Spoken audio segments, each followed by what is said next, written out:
So what's the most lavish event that you've done? And you don't necessarily have to disclose who the company was that you're doing it for. You can if you like. World Tech was very association-driven events, again, kind of in the commercial realm, where we were doing large trade shows and exhibitions for clients all over the globe. Taking it in a different direction, what about the charitable component or volunteerism kind of component? Do you get those requests from your corporate clients? Hello, everyone. I'm Mike Putman. And I'm James Farrar. Welcome to No Tourists Allowed in the middle of a beautiful summer. How are you, Mike? I'm great, but it is a hot summer. I think everyone in the world, at least in the U.S. and Europe, can agree. It is toasty. Yes, sir. But we had a cold, rainy spring here in the northeast of the United States, so I'm welcoming it. I like a little heat. Speaking of heat, we have a hot guest idea, something new and different coming up uh, in just a few minutes. But before we get to that, I think we should touch base on our big luxury cruise for two giveaway. Absolutely. So if you have not registered yet, please go to our website, notouristallowed.com. You'll find a way to register for this fantastic holiday that we're giving away.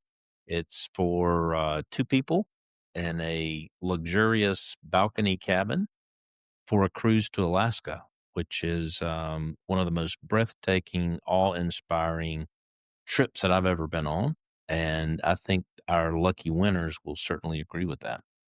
Yeah, and this is on Princess Cruises, who really is, one of the cruise lines that founded the whole Alaska cruise market. So it'll be, the top-notch experience, one of the great locations in the world, the Great Land, they call it. Just an absolutely stunning week through the Inside Passage, visiting, Ketchikan and the great Juneau, the great ports in Alaska. Just a lifetime experience. So we want you to win it. You should be telling your friends and family about it too. Please let them come get a chance to win. Go to notouristallowed.com and click on the offer on the cruise giveaway, and you'll have several different ways you can get your name entered in just by signing up for our newsletter, for example. We're doing a number of other things. You get your name entered in multiple times. The more times you win, the more times you enter your name, the better your chances are of winning. Exactly, exactly. So we'd love to be able to give that away to you, and that giveaway will conclude at the end of our season. And speaking of season, this is the time of travel. Um, I am getting ready to depart for a bit to go to cooler climates. So I'm going to be spending some time in Scotland over the coming weeks, and I think we will be without a podcast. So please listen to some old ones that you might not have heard while we're away on holiday. But it is time for a brief respite for sure, and for me to get out of the heat. You like the heat, James, but in the South, the heat becomes a burden after we're probably I don't know 60 days of heat right now, um, and yeah, it gets a Well, little much. I want everyone to be safe, but of course, you don't have to suffer through the winter like I do That's true. up in New York. And it's Yeah. the memory of winter that keeps me going through the summer. Um, so, yes, we'll miss you for a couple of weeks, but we'll be back soon with more great guests, more discussions about everything to do with travel, traveling better, and traveling more memorably, and traveling in a more authentic way, and all the things we do endeavor to help you with your travels. Um, And but speaking of yeah, which, though, we do have a special guest that'll be coming up in just a minute. Renee Jacobs. She is the Chief Operating Officer of MGME, which is a company that handles meetings and incentives. Um, Really wonderful person, James and I know and have known for a while, and just an expert in the industry, top of her game with one of the leading companies that does this type of work in the world. So, Yeah. really privileged to have her today. And a special discussion with her about what that has to do with the kind of travel we talk about here at No Tourist Allowed. So, looking forward to that. Well, Mike, and now we have a very special guest, a very interesting guest, and a good friend, Renee Jacobs, who is the Chief Operating Officer of MGME. And we're going to find out more about that company, more about Renee, and more about these initials that come after her name, HMCC. I'm going to find out what that means too. Her And we're Majesty, I so believe. Exactly. and we're so pleased to have you with us, Renee. Thanks for joining No Tourist Allowed. Thank you, James. Thank you, Mike. So, Renee, we're going to talk about the meetings industry, sometimes called MICE, right? Meetings, incentives, uh, what conventions or conferences Conferences. and exhibitions. Correct. Oh my goodness, MICE. So we're going to talk about the cheese in a second, but uh, first we want to talk about you because you're a big cheese in the mice space. You're a recognized a leader in this space and professional, and we just want to get to know you a little bit. Mike is an expert at getting to know our guests. I'm not going to ask you any probing questions, but Renee, tell us a little bit about your background and what got you to MGME and what you currently do.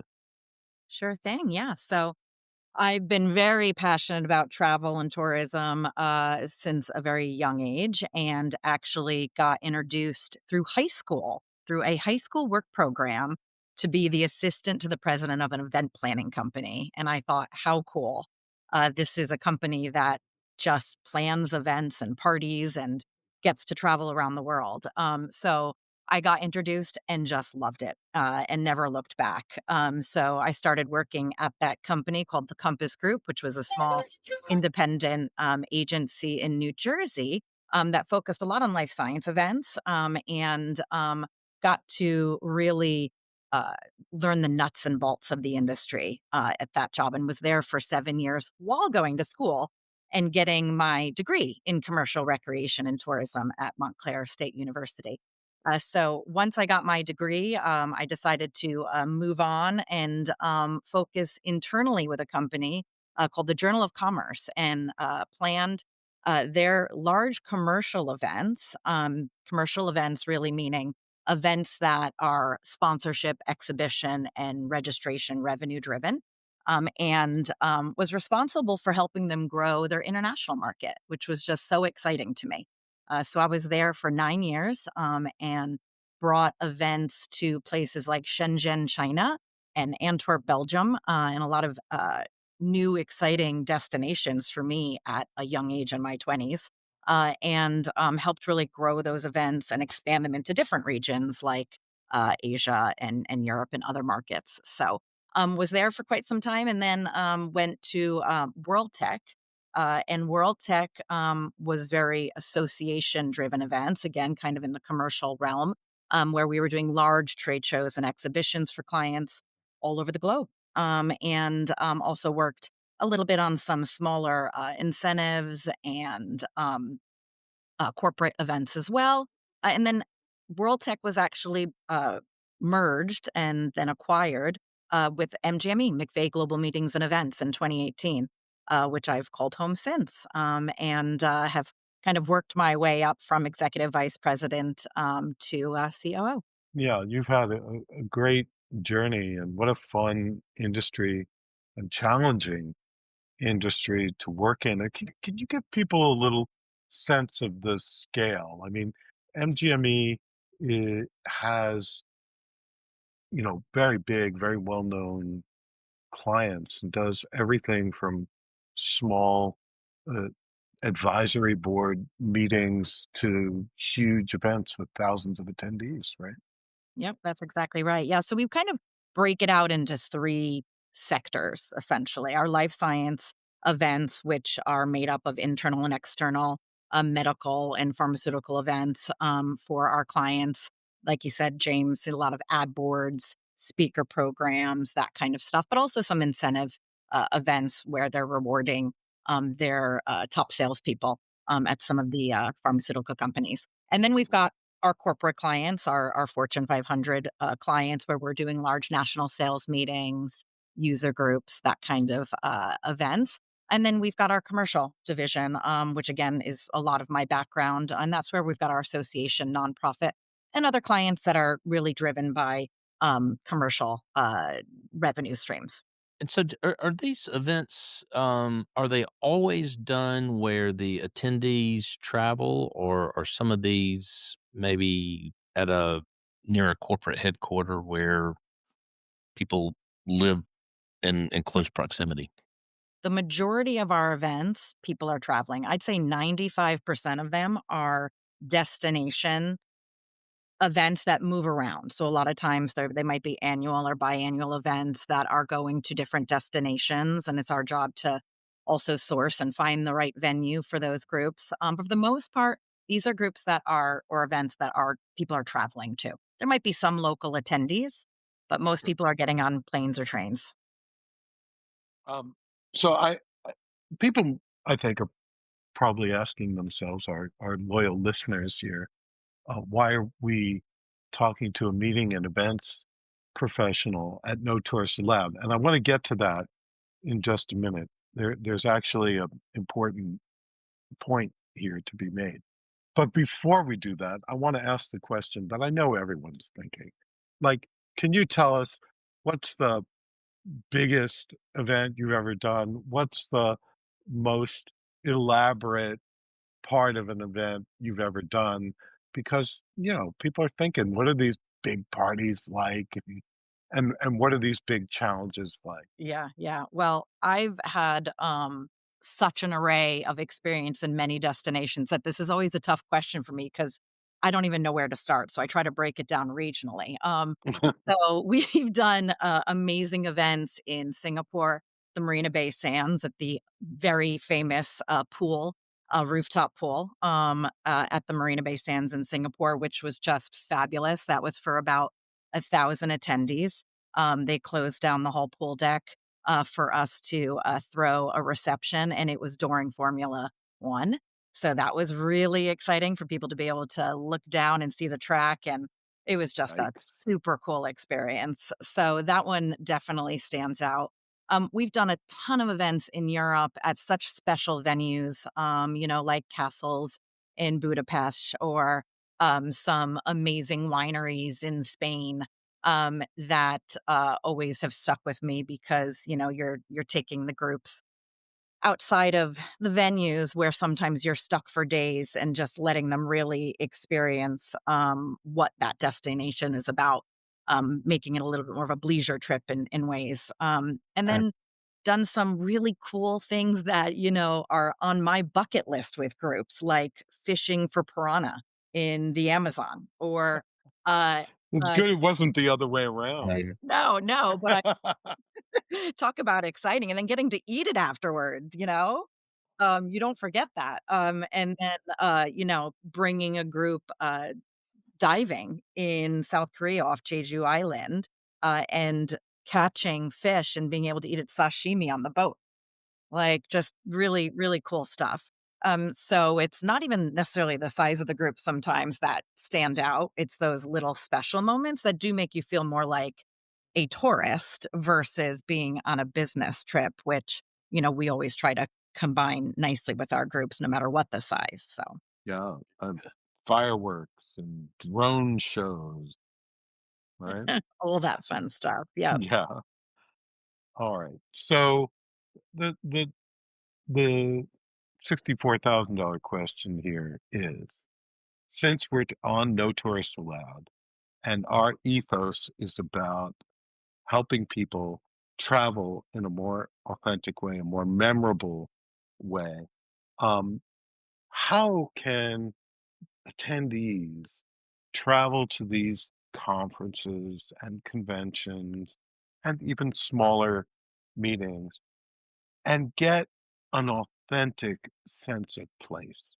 I mean, nobody wants to travel to someplace incredibly beautiful like Spain and spend the trip in a conference room or a ballroom. Right, right. So, how do you, as a creative professional meeting planner, help them really feel where they are, get a sense, a peek at the culture of where they are, and have a more authentic travel experience even when they're doing business? Many ways, but I'll start with what I think is the most obvious, and that is choosing the venue where you are going to. I mean, the nice thing is we get to source these programs for our clients, so we get to guide them to where we think they should go. And when so many of your attendees and delegates are spending the majority of time at the venue, I mean, what you really wanna do is bring them somewhere that lets them know where they are.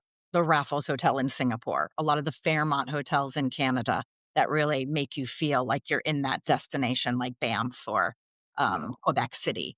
The Tivoli hotels in Europe, there's one in Lisbon where it's just a special hotel. The Alvear Palace in Buenos Aires, I mean, it's a palace. You know, you've got castles in Ireland or places like St. Andrew's Old Course Hotel. And even here in the US, you can pick destinations that really make you feel like you are in San Diego, where I am.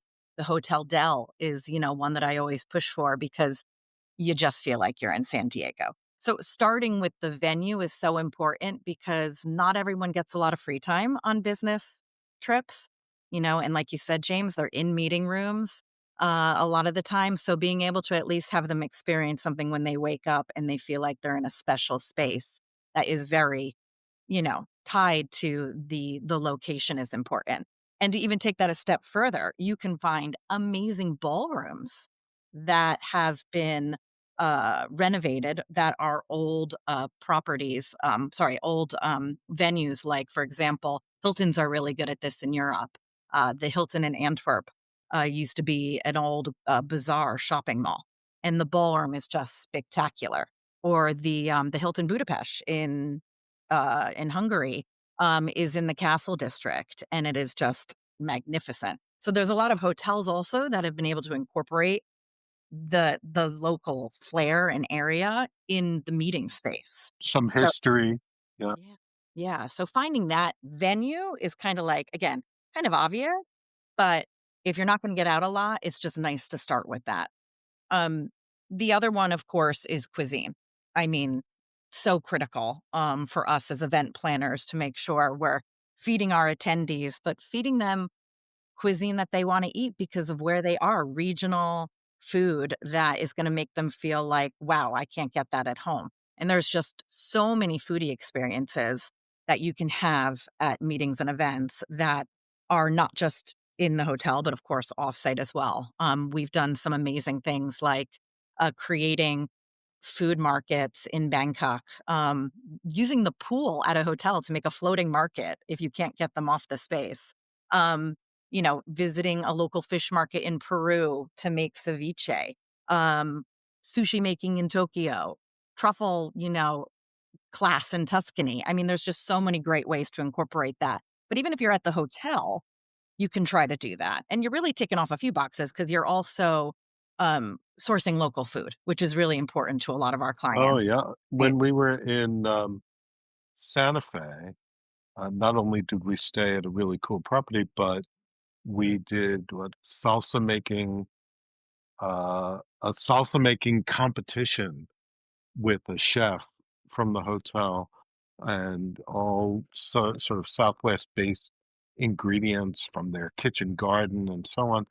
And we even did a dine-around, which you can do not just with small events, but with even sort of mid-size events, because you can use a bunch of restaurants in the local area and break your group up into like 8 or 10 tables of 8 or 10 and have it at 10 different restaurants in Santa Fe. That worked out beautifully because it's known for their great restaurants Yeah, we do a there. lot of dine-arounds for groups as large as a 1,000, really, because Wow. on the amount of restaurants or the city or destination you're in, you're able to find a lot of great options, so everyone feels like they've they've been chosen for a great restaurant. So, yeah, we do a lot of dine-arounds for sure.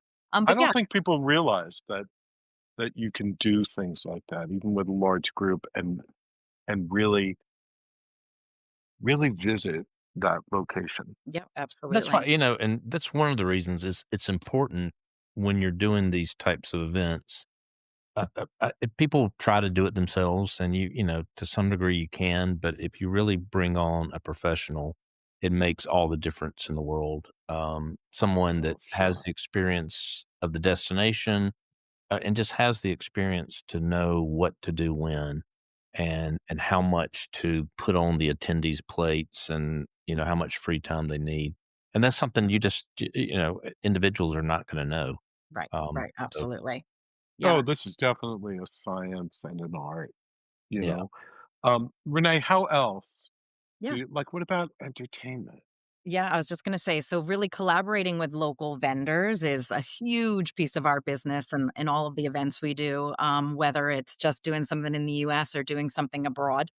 We try to bring up different ways to incorporate not just the suppliers when it comes to the florists and decor, that we're using local companies, but definitely for entertainment as well. You definitely want to engage your participants in the local activities, or different ways of collaborating with people that make you again feel like you're there.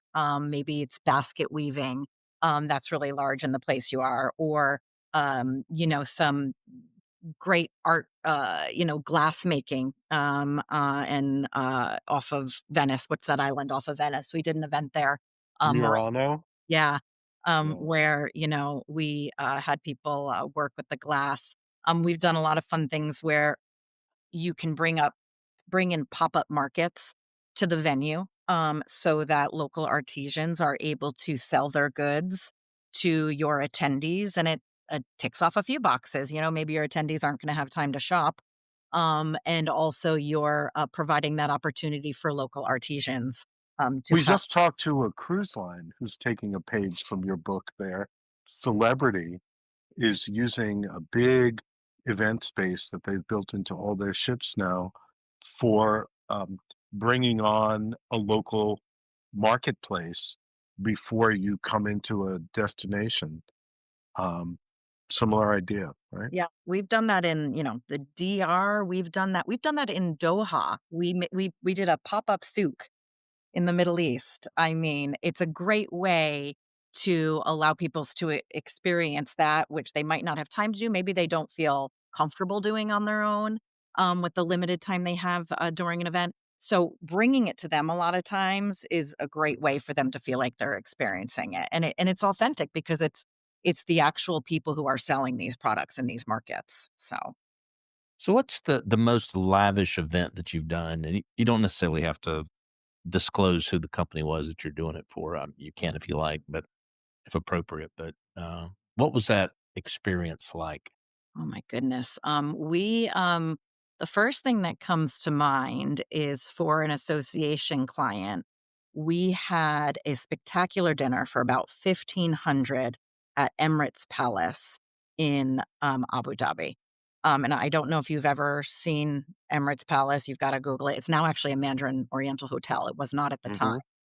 Mhm. It is just wow factor because not only is the venue amazing, but the outdoor space where we had the dinner is overlooking, the sea, and it's just absolutely gorgeous.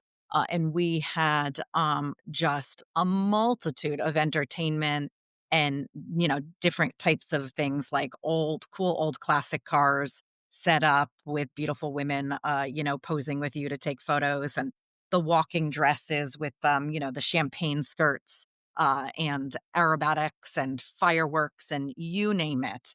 It Wow. was a multi-million-dollar event, that was only, 2 hours, but months of planning. So that was pretty special. We've done, a few really amazing gala dinners like that, throughout the globe.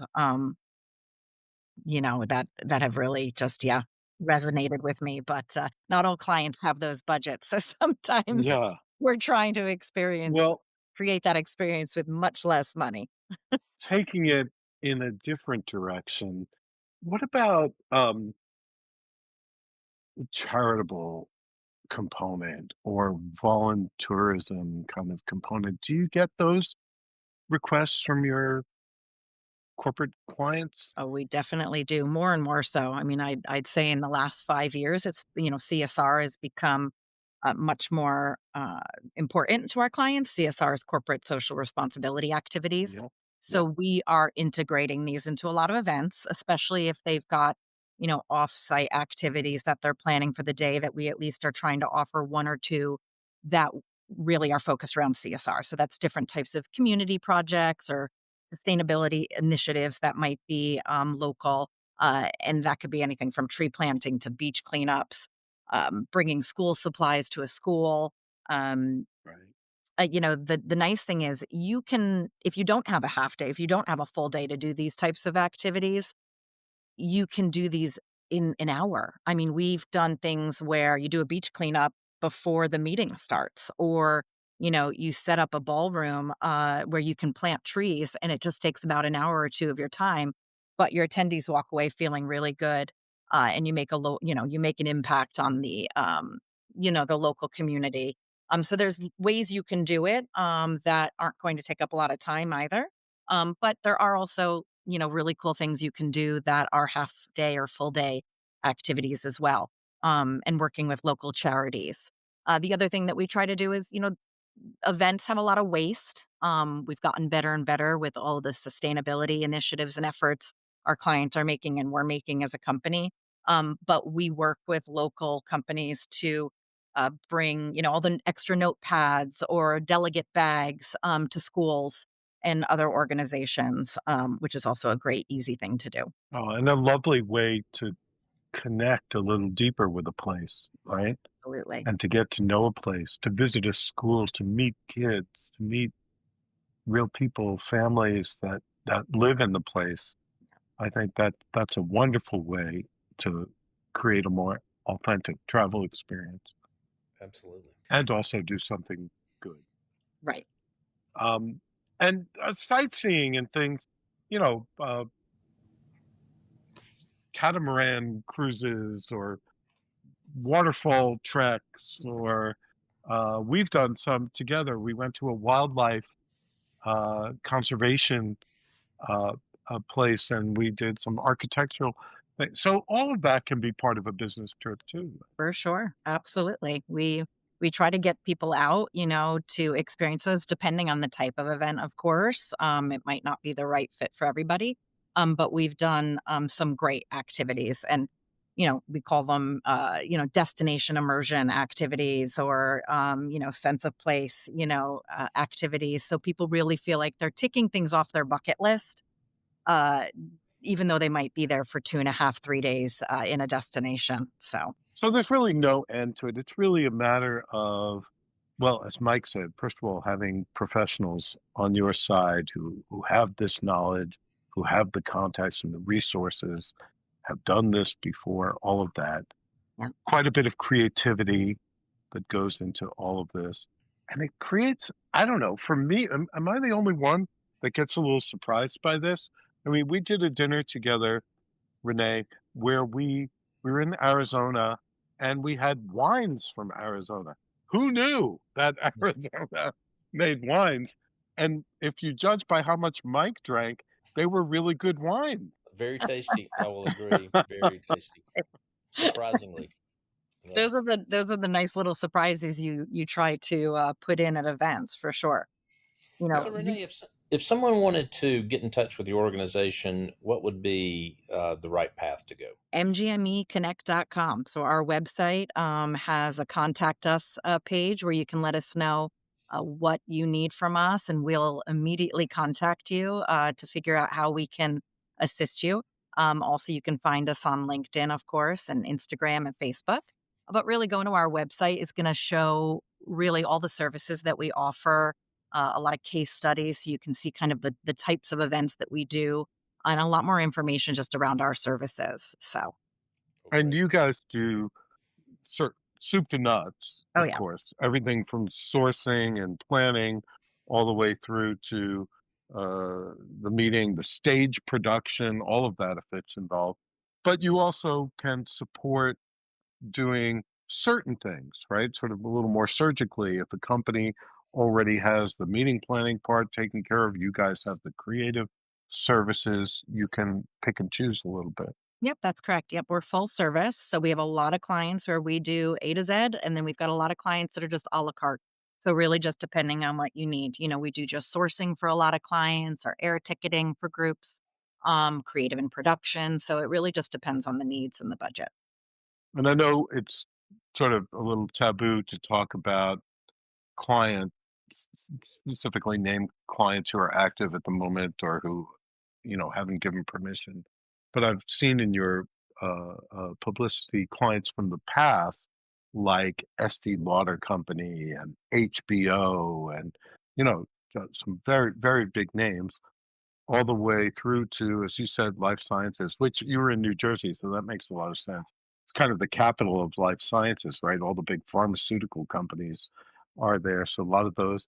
You recently did something that was publicized that I thought was so cool for Bandai Namco, the big media and gaming company. You guys did a really cool fan activation in Times Square, which is not what we think of when we think of Yeah. corporate meetings, but I thought that was neat. For sure. Yeah, the gaming industry is huge and growing. So we're doing some pop-up activations like the one you mentioned, James, in Times Square for some of these companies, which is really exciting and fun. A lot of work for, just one afternoon in New York City, but it's super cool and rewarding. Yeah. Well, a fascinating job. I think we all have job envy a little bit, Renee. So be sure to tell us how much work it is also. Absolutely. You gotta have logistics, you have to be passionate about details, and not everybody Yes. is, so it's not the right fit for everybody, but, it's definitely a fun industry, and it's one of those that you've gotta be really passionate about, it's a love-hate, and when you're passionate about it, you're good at it. If you're not so much, you're probably not gonna last. This isn't the right industry for you. Thanks for spending time with us, Renee. It's been You're really welcome. insightful, and I know our listeners have enjoyed learning from you and getting to hear a few of your stories. So thanks for joining us. You're welcome. Thank you so much. Absolutely. Thank you, Renee. Alright. Bye-bye. Well, that was some great info from Renee. What a seasoned veteran, and really enjoyed hearing about her expertise and all the marvelous events she's been involved with all over the world, and how she's able to stick to our ethos, intentionally or unintentionally, of creating unique, authentic experiences in destination for the people that attends the who attend the events that she puts together. Yeah, So, I loved hearing her ideas and her experience, and sort of makes your mouth water a little bit to get out there and travel, which is what Mike and I are going to be doing. that's right, and have been doing. It's Hmm. been a busy year. So, but look forward for a little bit of downtime. But as always, we appreciate you guys listening. We appreciate you guys sharing the podcast with your friends and families.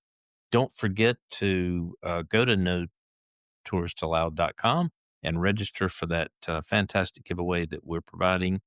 And we'll look forward to seeing you in 3 or 4 weeks' time with our next podcast. But Yeah. until then, I'm signing off.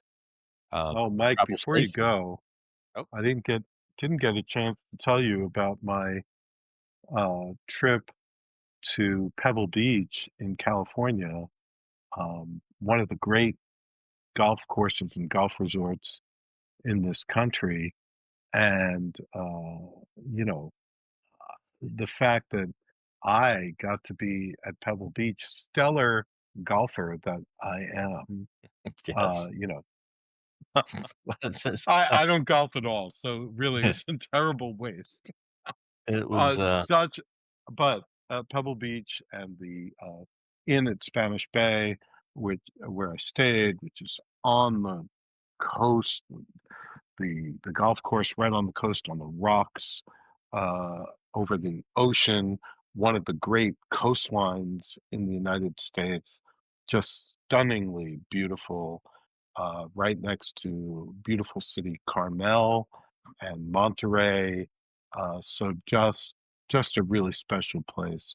And I flew into San Francisco and did the 2-hour drive down to Pebble Beach in a convertible car along the coast. Just a spectacular day also. So great trip. I wish you would have been with me, Mike. You would have made much better use of it than I did. Yeah, I should have been there in your place because I would have been it would have been more appropriate for me to be there, I think, in Pebble Beach than you. But glad you had a good time. I did. I did. All right, guys. Great to talk with you again.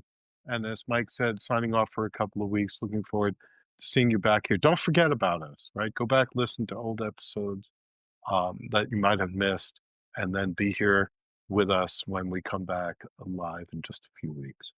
Thank you so much for listening in on No Tourists Allowed.